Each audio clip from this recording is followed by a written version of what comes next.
We're in week 4 of our From Exile series. We're talking about finding resurrection in the ruins. And I've started each week with an introduction to the idea of this series to keep us all on the same page, and I see no reason to change that. So here we go. Beginning in 609 BC, the southern kingdom of Israel, which was called Judea, experienced a series of escalating conquests and forced exiles at the hands of the Babylonian Empire. This culminated about 35 years later when the city of Jerusalem, including the temple, were destroyed, and a large number of remaining Jews were exiled to Babylon. They would not begin to return home and rebuild for 70 years from when those exiles first started. This experience completely reshaped the people of God's understanding and view of the world. It fundamentally reshaped the stories and scriptures that they brought with them, so much so that throughout the Hebrew Bible or the Old Testament, the primary metaphor for death and resurrection is exile and return. If you look for it, you'll see this everywhere in the Bible, but especially the Old Testament, the primary metaphor for death and resurrection is exile and return. So in this series, we've been exploring what it looks like to rebuild after exile, after resurrection, after those moments when you realize life is not going to go back to the old way, at least not in the way that you imagined, and it's time to build something new. Last week, we talked about reclaiming rhythms. Tonight, we're going to be talking about the rubble. Because as hopeful and as energizing as returning can be, whether that's to faith or community or your purpose or to sobriety, there comes a moment when you look around and realize, oh, this isn't just a story of new beginnings. This is a cleanup job. When you're coming out of exile, when you're returning or reconstructing after a hard season, the idea of rebuilding can sound beautiful, romantic even. But the work, the reality is messy, it's heavy, and it's full of sharp edges. So tonight's theme is God meets us in that mess. Grace works in the rubble. And honestly, I think that's a harder truth than it sounds. Because rubble doesn't just mean crumbled buildings. Rubble means the stuff that didn't survive. The pain that you thought you had left behind. The pieces of yourself or your relationship that feel irreparable. So what do we do with all that? That's what we're going to talk about tonight. We're going to start with a story about Jesus repairing the irreparable. This is in John chapter 21, the first 18 verses. This moment takes place after the resurrection, but it's not triumphant. It's tender. It's a little awkward even. The story goes like this.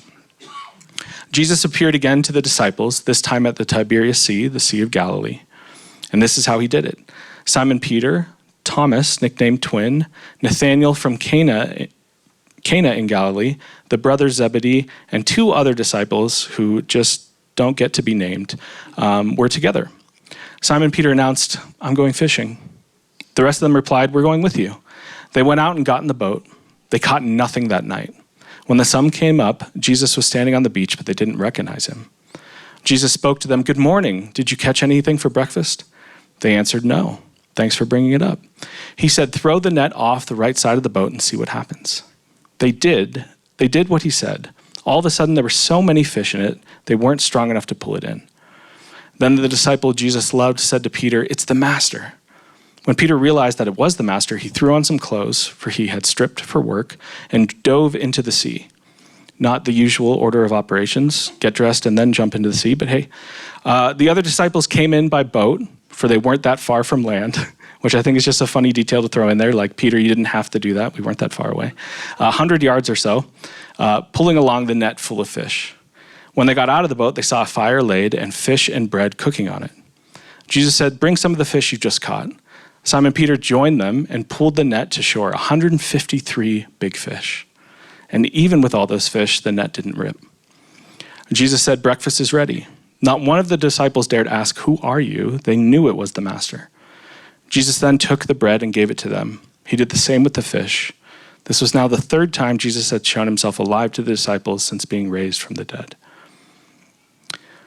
So Jesus finds his friends back at their old lives, catching fish.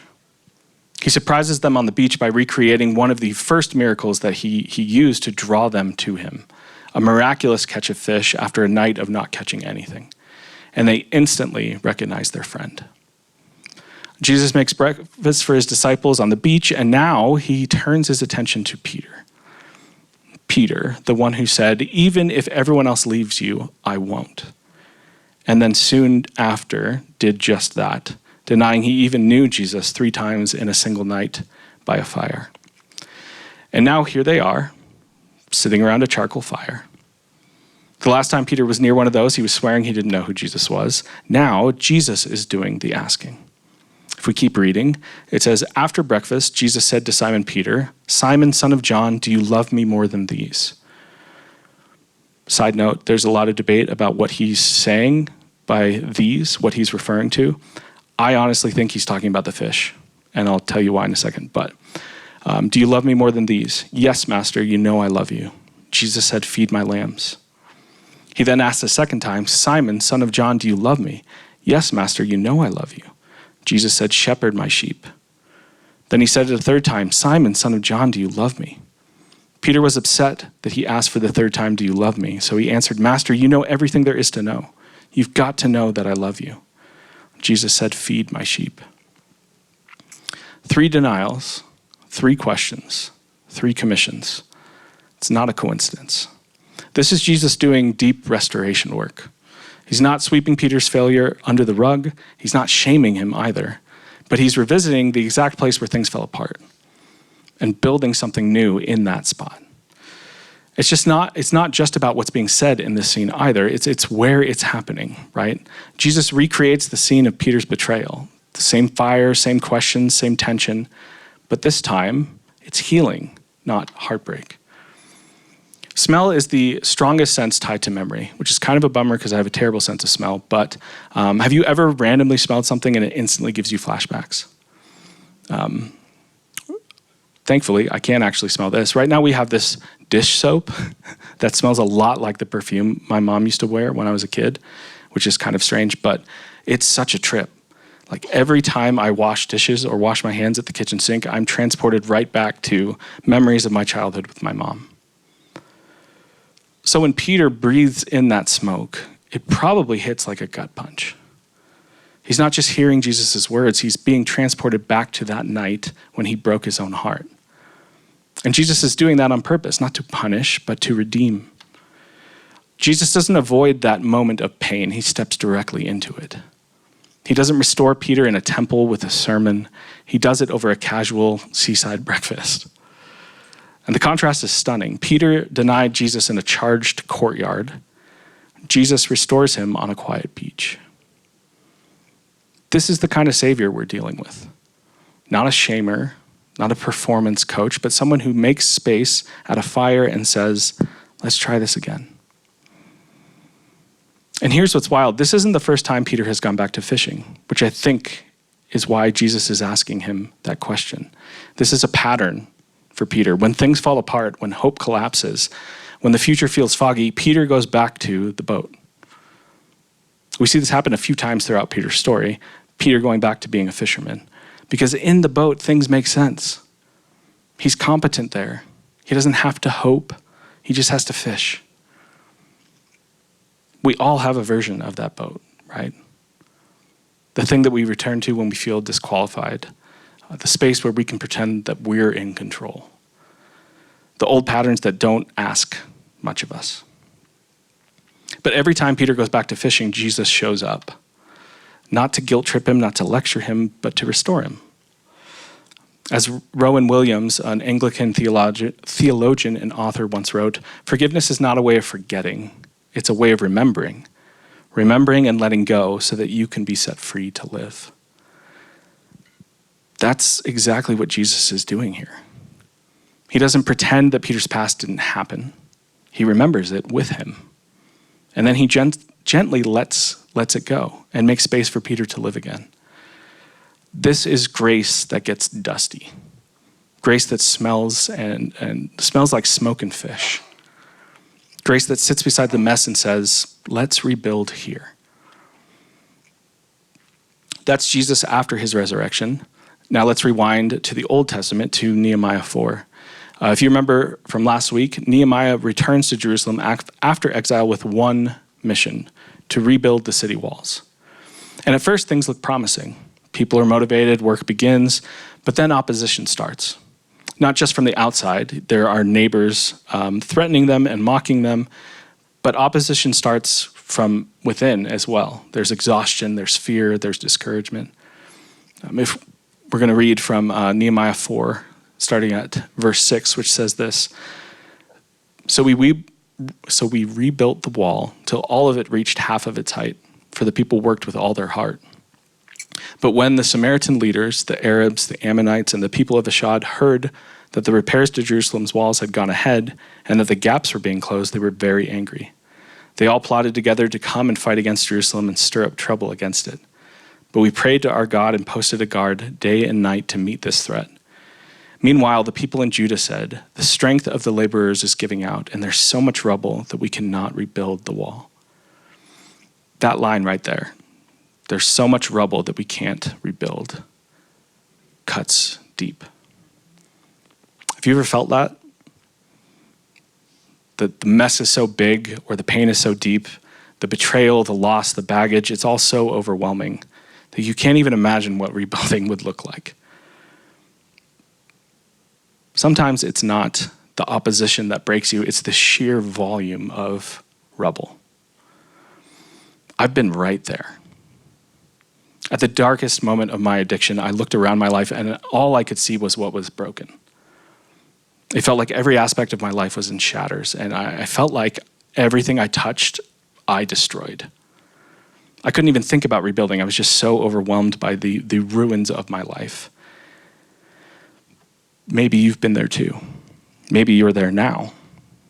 I think that's very much like what the people in this story are experiencing. Imagine trying to rebuild a wall, and everywhere you turn, there's shattered stone and twisted timber, the ghosts of what used to be. The work isn't theoretical. Like you're tripping over what used to be strong and sacred, constantly confronted by the mistakes, the literal destruction of your past. And you're forced to face this hard truth. Rebuilding after exile means you have to deal with it. You have to deal with the rubble and the ruins. You don't get to bypass it. You don't get to romanticize it. You have to deal with it. And that's what they do.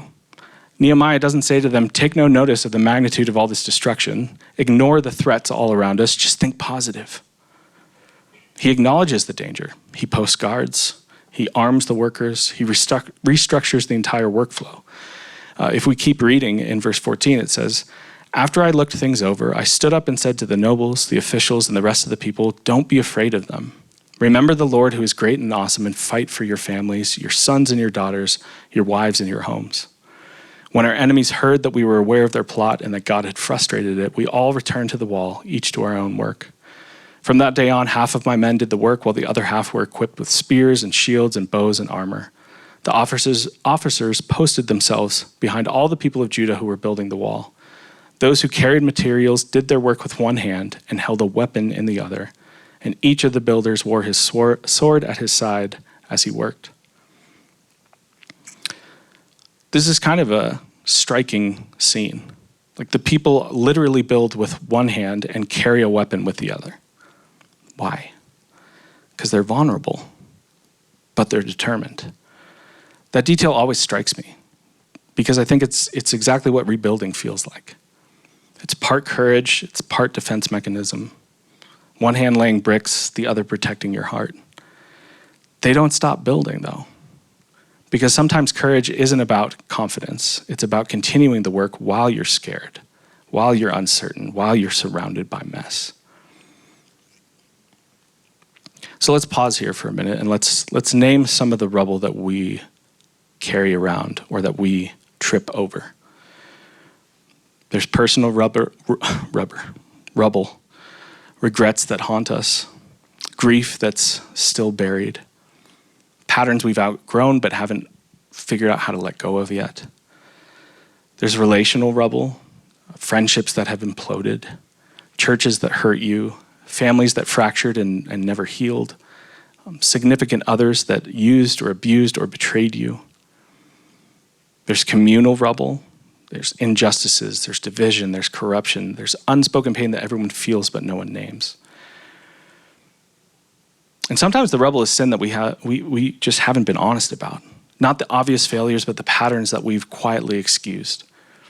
The grudges we spiritualize. The habits we justify because we lived with them for so long, they just feel like who we are now. Sin doesn't always look like outright rebellion. Sometimes it looks like resignation and apathy. Just letting the mess pile up because we're afraid of what confession might cost us. But if we don't name it, it stays the same. Here's the thing, rubble isn't just what got destroyed.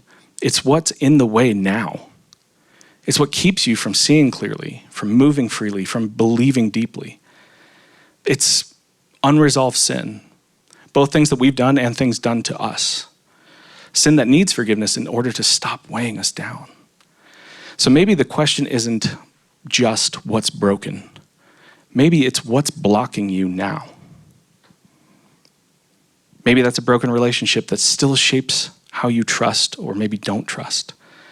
Maybe it's bitterness disguised as boundaries or control disguised as planning. Rubble wears a lot of different masks. So take a moment, even right now, just what name comes to mind? What memory rises up?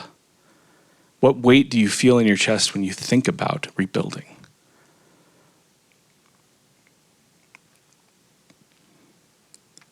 Start there. That's your rubble. And grace isn't afraid of it. Obviously, I didn't and don't expect you to answer that out loud here tonight, but maybe this week you can answer it honestly, to yourself, to God, to someone safe. Because rubble doesn't just disappear on its own. It has to be moved. Unconfessed sin festers. It hides in the corners of your soul like mold in the walls. And if you've ever found mold in your walls, you know what I'm talking about. It's gross. You're never happy to see it. It never stays small and it never stays in just one place. Unconfessed sin is like mold, slowly eroding our hearts until we open things up and let light in. And grace knows how to lift what's too heavy for you to carry alone. So this is the season. God is inviting you to finally address whatever it is. And yes, it is scary at first, but you'll wonder why you waited so long. For me personally, it took counseling and a few trusted friends to finally confront my unresolved rubble. You can't do it alone, or you would have already. And that's not a defect in you. You're not meant to do this alone. I would love to talk with you about whatever you're dealing with and offer any resources I have. Not only is that part of my job, but helping others deal with the rubble is something I care deeply about. So, let's talk.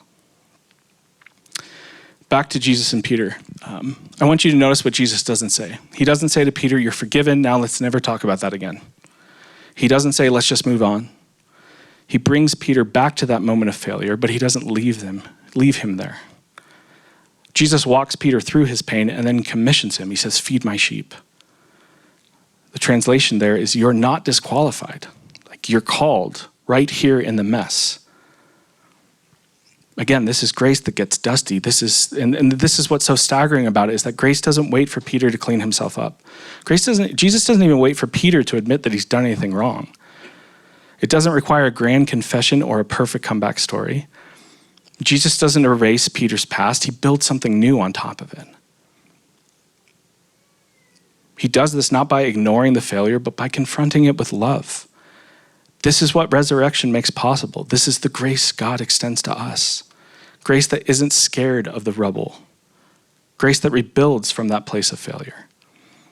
And Peter's not the only one. Nehemiah's people didn't wait for the rubble to clear out before they got to work. They built with it. One hand on the stone and one hand on the sword. That's what grace looks like in real life. It doesn't wait for perfect conditions. It moves forward, scarred and sacred, right in the middle of the mess. I think sometimes grace is loud and declarative. Sometimes it sounds like a pep talk from a guy coaching you how to build a wall, and other times it smells like firewood and fish and a quiet invitation over breakfast to try again. But if we're honest, I think a lot of us would rather skip that tender, awkward part, right? Like, we'd prefer Jesus just not bring it up at all. Like, let's just forget about the whole denying you thing. Can't we just vibe today? We want grace without discomfort. We want healing without the hard conversations. Can't we just hug it out and pretend like it didn't happen? But healing doesn't come from pretending, it comes from presence, from revisiting the fire and hearing not how could you, but I still love you. I think some of us need that reminder right now. Jesus isn't holding a clipboard, he's holding out his hand. And that restoration doesn't really begin with a plan, it begins with honesty, with presence, with a meal and a question, with naming the rubble and then letting grace get to work. And there's one more thing that we can't ignore. When we deal with rubble, when we name it, when we let grace meet us there, we're not just doing it for ourselves, we're doing it for the people watching. People wondering if rebuilding is even worth trying. Some of us have friends or kids or coworkers or neighbors who are watching our lives like blueprints. And you might be thinking, please don't do that. This is not a blueprint. This is a napkin doodle held together by bubblegum. But they're still watching to see if a rebuild is even possible. Maybe it's your kid quietly observing how you handle disappointment. Maybe it's a coworker who's never said a word to you about faith but watches how you apologize. Maybe it's someone in this room trying to decide if grace is real by watching what it's done to you.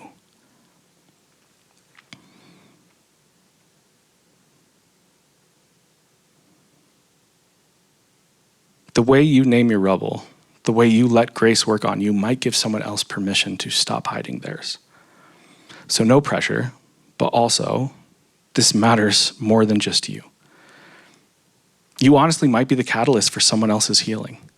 Your vulnerability might be the mirror someone else needs. Your rebuilding might become their roadmap. The way you deal with the unresolved sin in your life becomes part of the legacy you leave. Not a legacy of perfection, but of persistence, of choosing hope. And not just for the people that you know right now. How you deal with the rubble in front of you affects people who don't even exist yet.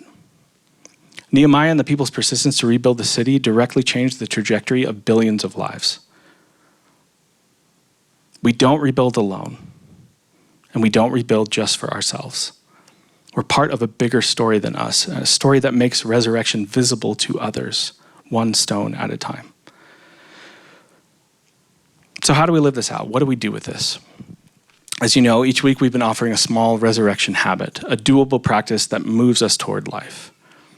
Rich Velotis, a pastor and author in New York, writes, "We can't be spiritually mature without remaining emotionally immature. Avoiding our pain doesn't heal it, but naming it does." So this week's habit is name the rubble. Take 15 minutes this week to reflect or write or talk to someone you trust and just ask 3 simple questions. What is the rubble I keep tripping over? What's the pain, the regret, the mess that I've been trying to pretend isn't there? And what's blocking the rebuild? You're not doing this to dwell on your wounds. You're doing it to clear the path, to let God meet you there and to make space for grace to get to work. You might feel resistance. That's normal. But remember Peter, remember Nehemiah and the people of Israel. Healing starts when we name what's broken. Hope begins in the rubble. So where does that leave us? In John 21, we didn't get all the way to the end of it, but after the whole conversation with Peter, Jesus ends with 2 simple words: follow me. Not figure it all out, not fix yourself first, just follow me. Even in the rubble, even with the questions, even if your hands are still shaking from the work,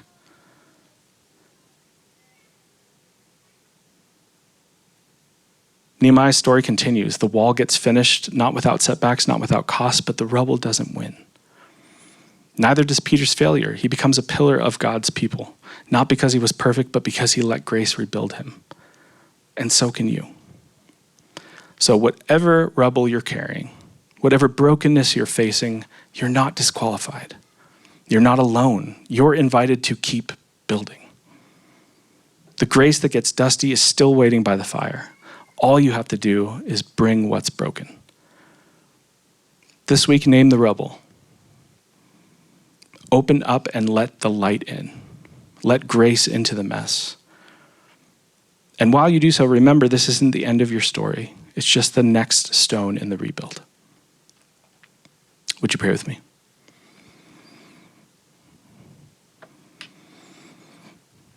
God, thank you for grace. God, thank you that you are a God of redemption and renewal and resurrection and rebuilding. God, thank you that you don't leave us to figure things out by ourselves first, but that you meet us in the middle of the mess of our lives. You don't wait for us to come to you, you come to us. Not with shame or anger or judgment, but with breakfast on the beach to love us and restore us. God, may we be a community of people who don't hide from our mess. May we be people who bring it into the light. And may the things that we have seen as our deepest wounds and weaknesses be the very things that people see you through. We love you, God. It's in your name we pray. Amen.